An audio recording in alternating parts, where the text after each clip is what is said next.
Hello everyone, yet again, thank you so much for tuning in. This is the Purpose series and we are unpacking the idea of purpose and getting deeper into understanding what is purpose, how do we discover our purpose, how do we manifest our purpose, and how do we maximize our purpose. And this series is based on my recent released book titled 21, the number 21, which I would encourage you to go ahead and purchase to ensure that these tools and these skills that I'm pouring out to you today, you are able to then continue learning more about in this book, which encapsulates purpose and what it means and what it is. So go ahead and get yourself that copy. It's available across all bookstores here in the States, and of course for globally you can get it on your Amazon and it will be distributed to you globally. But let's get into it. We are today episode number 2. We are discussing how to discover your purpose. Right now we know what it is, and we are asking ourselves the question, then how do I then discover it? Like, how do I then fully step into that discovery and fully allow myself to be comfortable with whatever that discovery presents? You have to understand within that you have God inside of you, and God being inside of you, when you're connected with that, you are able to find all the answers. That's the first point of reference. As humans, when we were formed, and this goes back to the creation of humanity, when we were formed, we were, placed and aligned and put with all the resources, with every capacity and everything necessary for us to strive, which in episode 1 we spoke about as being fruitful, as expanding, as being purposeful, and as being just the best versions of ourselves we possibly can be. That's what it is that God had put in place in order for us to be able to be fruitful and to be able to expand. Now, when we are looking at the purpose of, or rather the creation, we understand that God had aligned everything that needed to be aligned in order to ensure that humans would survive, thrive, and live in their fullest and their truest purpose. And as soon as everything, as everything is aligned, God had waited for everything to be in place, right? Had ensured that the birds of the sky and the fish in the sea were all there, right? He had created the heavens and the earth. He had made a way, and he had put everything in place that the human would be able to live and serve its purpose, as we understand in our previous episode, that being to be stewards and to be caretakers rather, of this earth. So having God inside you enables you to have access to this information of what this discovery process is and what it's meant to look like for you and what it's meant to feel like for you in order for you to be fully comfortable with it. All those answers are inside of you because you have God inside of you. And I can attest to this, or rather I can support this by presenting Genesis 2 verse 7, where it reads, God formed him and breathed into him. Right? He breathed into them. Now we understand that this breath was that in order for the body to fully be and take its form, it needed an element of God to be poured into it, and God had then breathed life into it, into this body and this formed body. But it needed to have breath and life within it in order for it to be able to understand its role, right? And its role being, as we have understood in the previous episode, being to be fruitful and to multiply and to fully take care of the earth. Now, if you understand this breath, it's not just any type of breath, right? This is God. This is the creator of everything and anything. This is the God of the heavens, who created the heavens and the earth. This is the God who made things that weren't being, that spoke through his word and things came. This is the God that who breathed into us. The God who created everything that we see. That is the God who breathed life into humanity, and it is that knowledge that we're able to activate and to further look within ourselves. Because if we're just aimlessly going into this exercise and into this very critical part of our lives, at any stage of our lives. And this also happens consistently. This exercise happens, it's not a once-off thing. And I believe, and I'm sure from my journey, that this exercise should be taken in a regular capacity, because it's important in order for us to be in perfect alignment with God, who had then created us in order to be representatives of Him here on the earth, right? So we have to be very, very careful and very cognizant of the fact that this is a very big responsibility that sometimes we shy away from because of the realities of what it looks like. But I implore us today, and I encourage us today to go ahead and cover it, right, and unpack it. So this breath that was breathed in us then by the creator of everything, by the creator of all things, right? Once we have this knowledge, that's then we are able to then connect with that maker who breathed in us. That's why we are able to connect with our maker, and from an internal point of view, then able to manifest the things He's placed us to do, because we are in connection with Him. Because we know that it was during this time where God transferred the power, the dominion, the strength, the wisdom, and the grace to rule over the world and to do so in our individual capacities. Because individually, we can't do all things. And that's the tricky thing and the beautiful thing about God, is that because He is all-knowing and all-understanding and all-powerful and possesses all wisdom, He was very strategic in how, as these individual beings who He breathed into, how He dispersed Himself within all of us, right? In order for all of us to take care of business, because we ultimately are here to take care of His business, okay? So He allowed us He dispersed Himself throughout all of us, gave each and all of us different gifts. Because if we were one being, we would then be equal to God, which is not what we are. We have God within us in order to be able to connect to God, the source, right?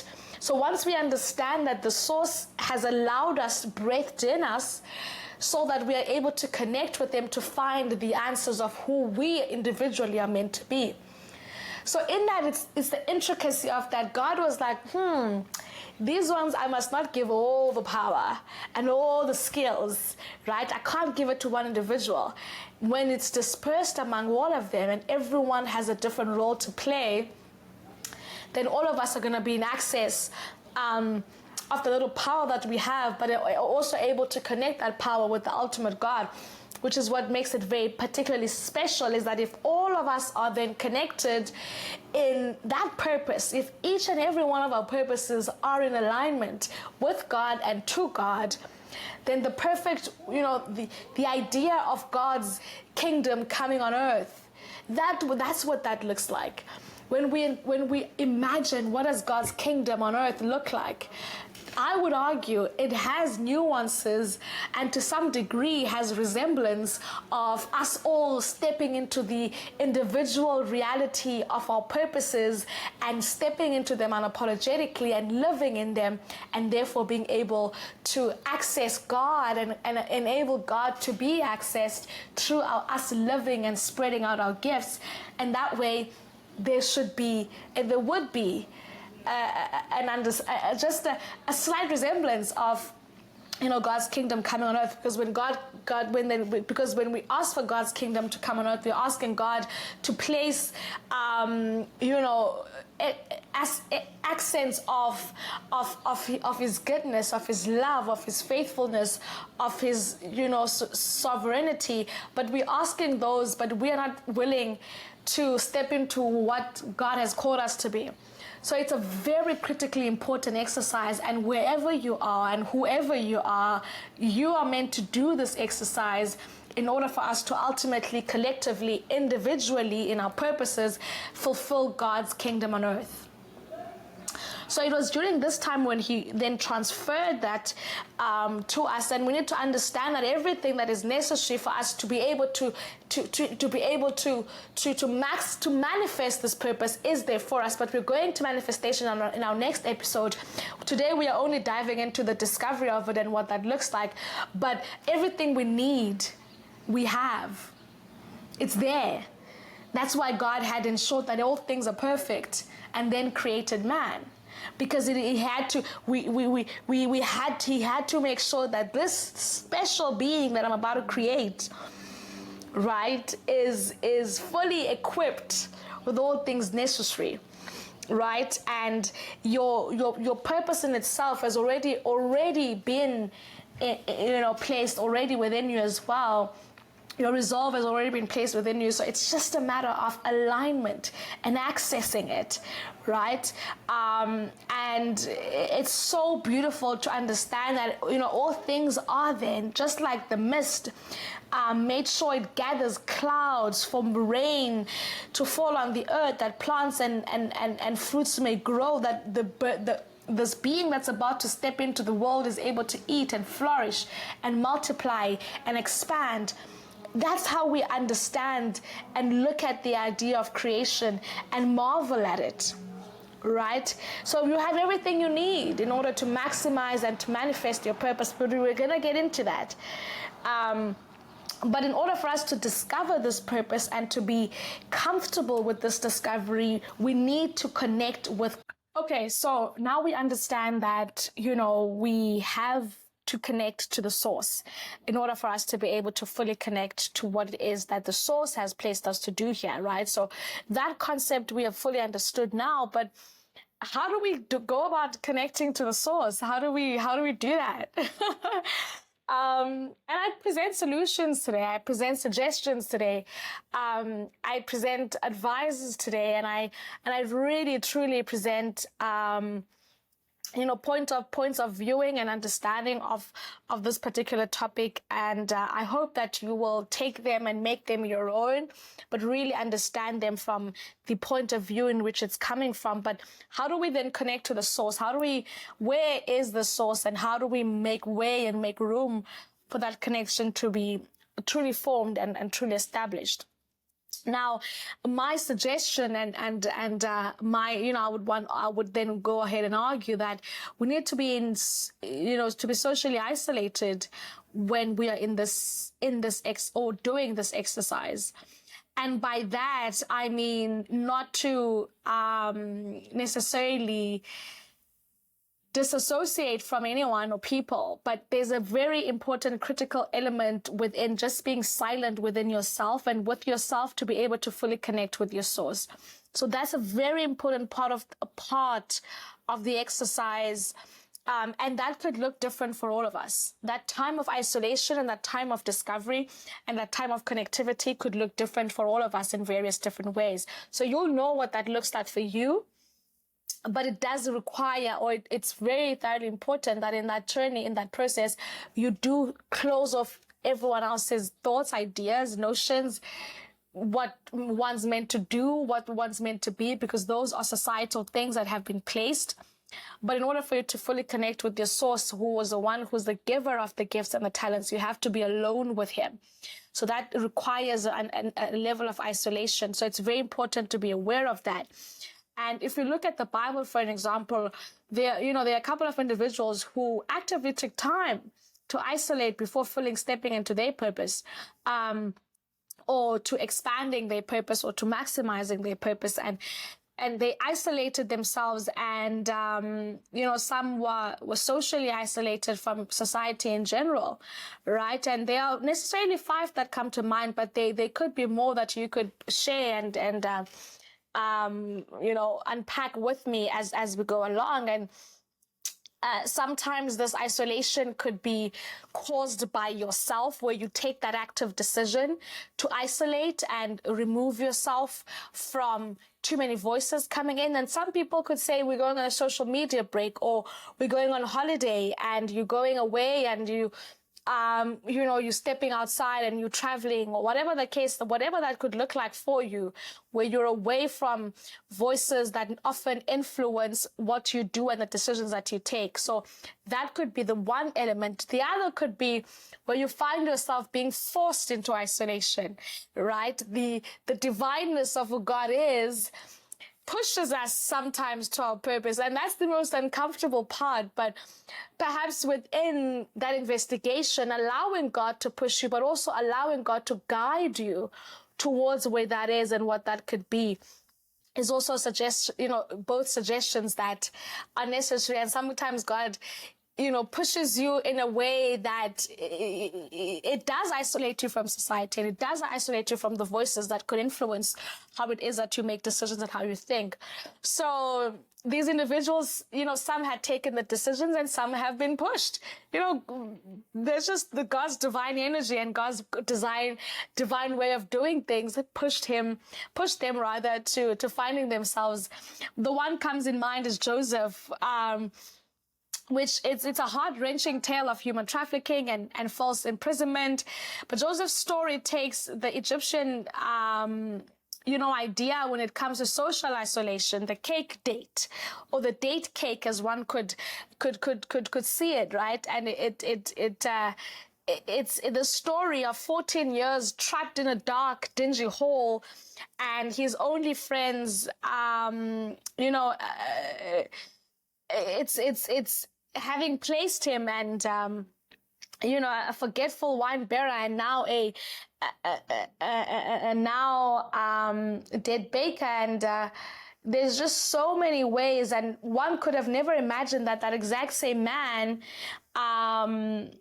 who was in a very unglamorous position, was able to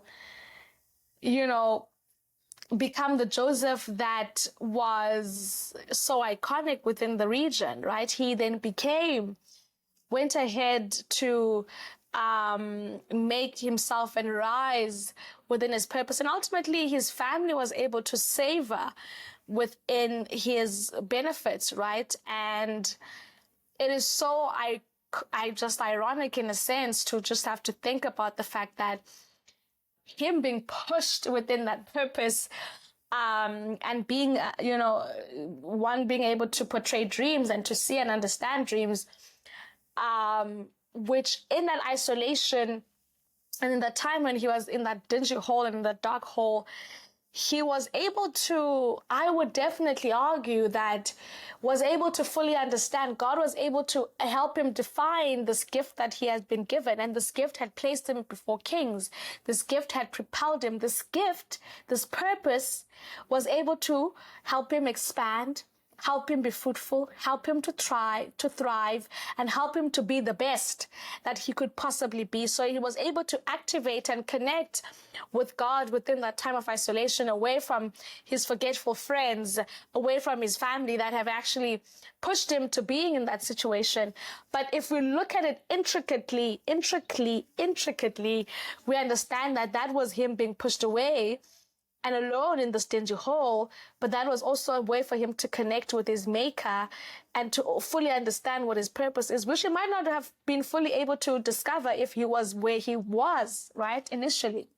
We also find Moses, who throughout his life, Moses spent time in social isolation, right? And I call it social sabbatical. Some of his early days was spent in a reed basket on the Nile, and he fled from Pharaoh to becoming a reclusive, shepherd, and he spent 40 days on the mountain with God. And, to everyone's benefit, though, that experience gave Moses time to write the Torah and to opportunity to see God's back. So if Moses did not take that time to go and inquire, to go and understand, to go and comprehend, and take that time with God and spend those days, and that could look different for all of us, but he was able to spend that 40 days in that social isolation in order for him to be able to connect, to be able to see God's back, and to be able to write And you could also be able to fully tap into whatever your purpose is when you're able to spend that time, because God gets to reveal certain things to you within that time. So that's interesting in its in essence. And we find, Jeremiah, who is a weeping prophet, and for good reason, he endured the absence of a spouse or a family, and being hated by society, right? Removed from all social events, and in a thankless and despised profession, and very few individuals in the Bible had greater reason to feel socially isolated, and he was one of those individuals. But when we get to think of Jeremiah's legacy, we know him till this day. We take solace in his experience till this day, because we understand that it was in his isolation where God was able to speak to him, right? Where God was able to make him understand, right? He's the man who God explains to that I know the plans that I have for you, right? In that doubt that Jeremiah had, God was able to speak that to him, and would have not been able to speak that to him if he was in a social, if he was just crowded by voices that could be other than God's. So, we find Jeremiah, and we are able to make sense of this through his story as well, right? And we also get to, to see other examples in the Bible who, just like, the first two, were able to be that. And there's many more, but I'd end off with, of course, Jesus, who is our savior, who is an example of many things. And even Jesus himself did experience this. Jesus was one of the people with that we get to read and see and know about in the Bible, who endured the worst social isolation. He went through the worst, right? Alone for 40 days in the desert with no food, and all while being tempted by Satan. And just peachy, but once he had overcome the temptation and began his ministry, he was seldom alone. The crowds followed him everywhere he went. He often snuck away, right, in the morning or late at night to spend time alone. So even though he had, right, spent that time alone, and his ministry was refined in a way that was beyond understanding and comprehension, that the crowds were following him, that even though, right, and I said earlier on that this is a consistent and repetitive exercise that we have to constantly do, right? But Jesus, in that, finding the success in this purpose that it is, which is ministry, he finds the success. People are following, people are running towards what the light that he's bringing. But even then, he still made time to find times of isolation, right? And time alone with the Father. And, and I think that's such an important thing, that we also, this example of Jesus helps us to understand that it's not just a once-off exercise. You just need to keep doing it and doing it and doing it, because we need that consistent touch and consistent connection with our Maker. And all these characters often spent time alone and came back even more refined in their understanding of who and what they're meant to be. The revelations that they received and the truths they were able to unpack in this time were essential, which is why this time is critical in the overall experience of this exercise. And they will inform the next part, this time of isolation will inform the next part of the journey. So it's important to never skip this step. And if you do somewhat get clouded, right, by the opinions of others and what others get to say, that's a sign, right? When you don't know even how to identify your voice, and most importantly, the voice of God, that's a sign, and that's an indication to take some time in isolation. And just like Jesus, to be intentional about that time, because that's where you discover the next. That's where you discover what the purpose is. That's where you discover how to even go about playing out this purpose. So it's a very, very important and critical skill that we need to employ as we are going on this journey to discovering the purpose. So firstly, it's important that we understand in our purpose discovery who we are in Christ, in God, and how God had formed us with his breath in order for us to be excellent within our, within our placement within the earth.